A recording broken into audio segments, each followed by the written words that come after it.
میں روز قیامت کی قسم کھاتا ہوں اور نفس لوامہ کی قسم کھاتا ہوں کہ سب لوگ اٹھا کر کھڑے کیے جائیں گے۔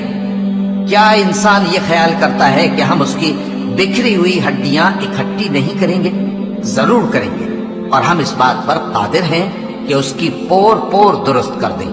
مگر انسان چاہتا ہے کہ آئندہ بھی خود سری کرتا چلا جائے، پوچھتا ہے کہ قیامت کا دن کب ہوگا۔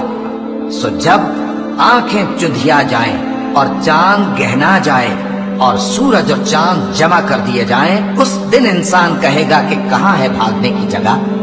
کہیں نہیں، کوئی جائے پناہ نہیں۔ اس روز تمہارے پروردگار ہی کے پاس تمہیں جا ٹھہرنا ہے۔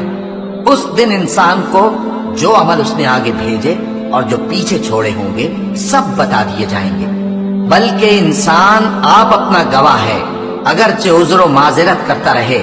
اور اے پیغمبر صلی اللہ علیہ وآلہ وسلم، وحی کے پڑھنے کے لیے اپنی زبان کو تیز تیز حرکت نہ دیا کرو کہ اس کو جلد سیکھ لو۔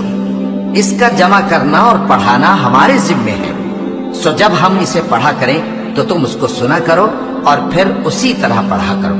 پھر اس کے معانی کا بیان بھی ہمارے ذمے ہے۔ مگر لوگو، تم دنیا کو دوست رکھتے ہو اور آخرت کو چھوڑے دیتے ہو۔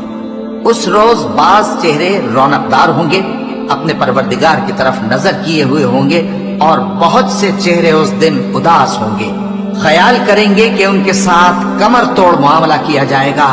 ہاں، جب جان گلے تک پہنچ جائے اور لوگ کہنے لگیں اس وقت کون جھاڑ پھونک کرنے والا ہے، اور اس جاں بلب نے سمجھا کہ اب جدائی کا وقت ہے اور پنڈلی سے پنڈلی لپٹ جائے، اس دن تجھ کو اپنے پروردگار کی طرف کھینچے چلے چلنا ہے۔ پھر ایسے مغرور نے نہ تو پیغمبر صلی اللہ علیہ وآلہ وسلم کو سچا جانا اور نہ نماز پڑھی، لیکن جھٹلایا اور منہ پھیر لیا، پھر اپنے گھر والوں کے پاس اکڑتا ہوا چل دیا۔